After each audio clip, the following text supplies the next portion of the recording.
now joining us, we have Enoch Moeller, and he is from the Google Center in Lenoir. We're going to start by talking a little bit about the Google Center, because I feel like a lot of you guys may not have even known that this was in Lenoir, and it's very kind of exciting that it's so close by. Yes, it is. We're excited to be in the region. Absolutely. Now talk with us a little bit about the Google Center and what actually goes on there. Okay, the presence in Lenoir is a Google data center. It's one of the large facilities that house our production hardware that provides the services that you use when you go to google.com or use Gmail or Google Drive, Docs, etc. Cat videos from YouTube, those kinds of things. Oh yes, everyone's favorite. Now you are a data manager at the center, correct? I'm the site manager for the facility. My team is what's called hardware operations. We're the ones responsible for all the technology that lives in the data center. We're the nerds that get to play with the cool toys, basically. All right, so you're a very technical kind of guy. You probably know all the things that I struggle with on a daily basis. If not, I can probably make up an answer. Okay, perfect. Google is like great in my house because I have to Google 5th grade homework to figure out how to do it. So it is like the best thing ever. Glad to hear we can help with this. Absolutely. Find it on Google. Perfect. Now, we have the North Carolina Gravity Games coming up this weekend, correct? That's correct, April 5th. Awesome. Now talk with us a little bit about those games and how they are connected with Google. Well, we were looking for an outreach activity, something that we could host in the community that would get our core mission from a community outreach perspective is STEM, trying to focus on STEM education opportunities for students. And we were looking for an opportunity to engage the community, to get kids excited about learning about engineering and science and technology. And the theme of our first building, we have kind of themes for each of our different office spaces. The theme of our first building was NASCAR because of kind of the region we're in and the history of the area. And we were brainstorming one day and came up with the idea of doing some sort of race as an engineering challenge. So we came up with the idea of a downhill derby, the gravity games that we wound up calling it. And we put something together and did that the first year. We reached out for partnerships, and App State was good enough to work with us to help put on the first event, and they've been great partners since then. So this will be our 4th year that we're doing the event. Fantastic. So what all does this event include? This event is primarily focused around the downhill derby, which is a soapbox race type event where we're racing downhill. Students will be racing head-to-head, 2 cars at a time. We have 2 categories this year, which is kits only. We've changed the nature of the race around every year to keep it interesting. We have kits only for high school and middle school students, and then we have the engineered category, which is cars that have been scratch built by the teams. It does not need to be a school team. It can be anybody from the community or around the state.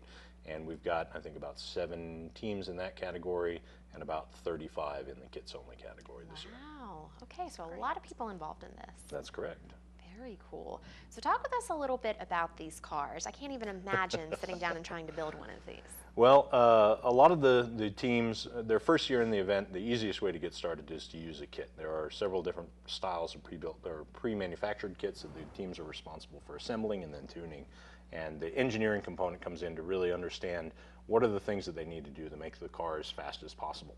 And the fact that they're using these pre-built kits means that it removes a lot of the variance around the design of the car, and it's all about the minor tweaks that can give them a little bit of a speed advantage. So greasing the bearings on the wheels or wearing the bearings because the wheels, when new, they're a little bit stiff, and so all these little things that they can do that gives them a slight edge over their competitors.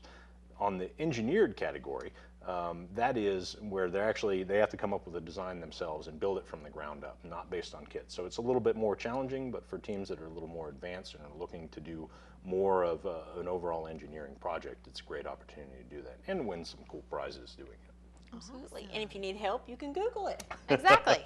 That's right. Now, what are some of the materials that you might need if you are starting from scratch?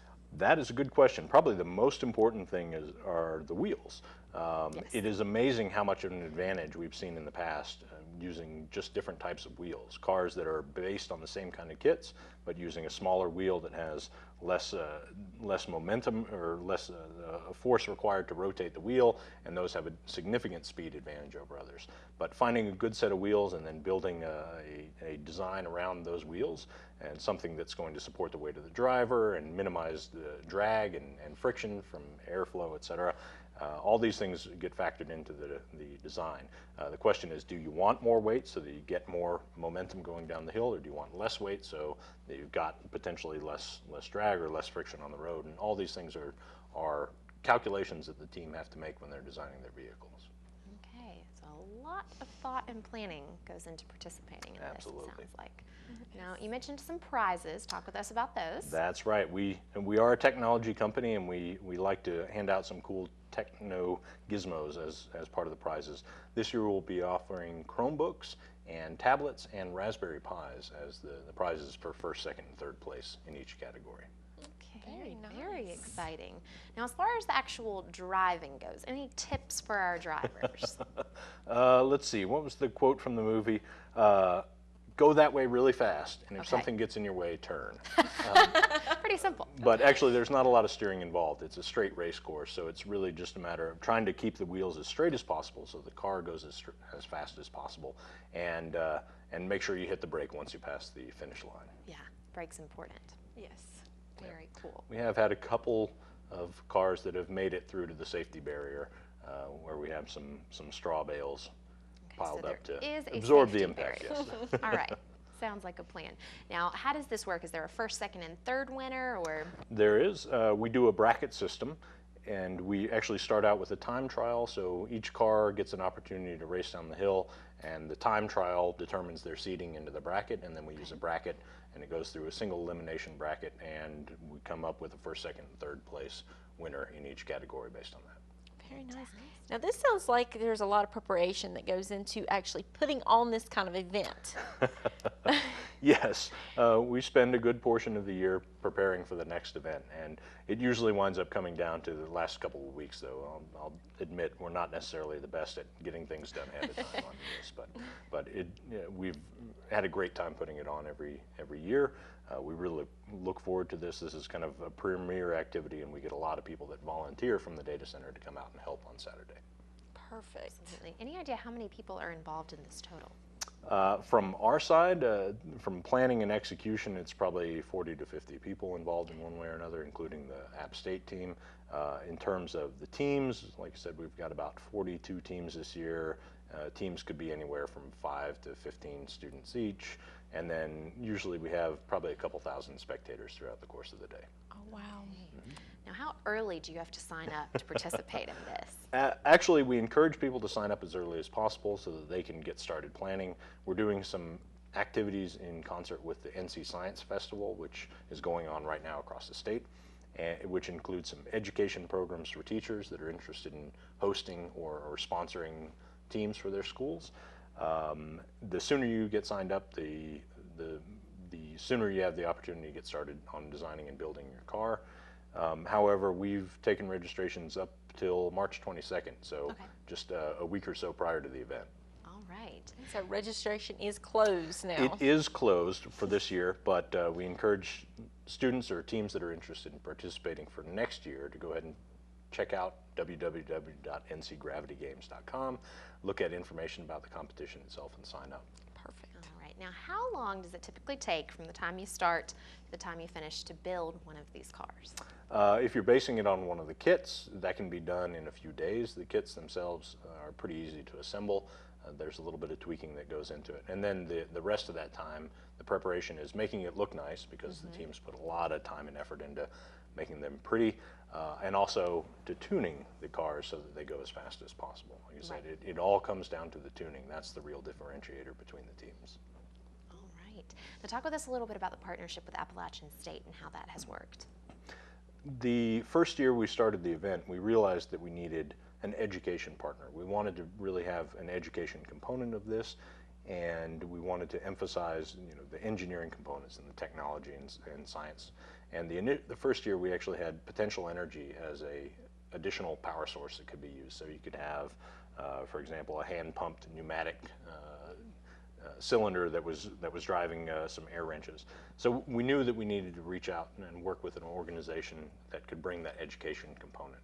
Since App State is the closest university, and we have a lot of former App State students at our facility, a number of alumni there, it was the natural choice to reach out to. We also have done a number of participation in a number of programs with App State. So we got in contact with App State.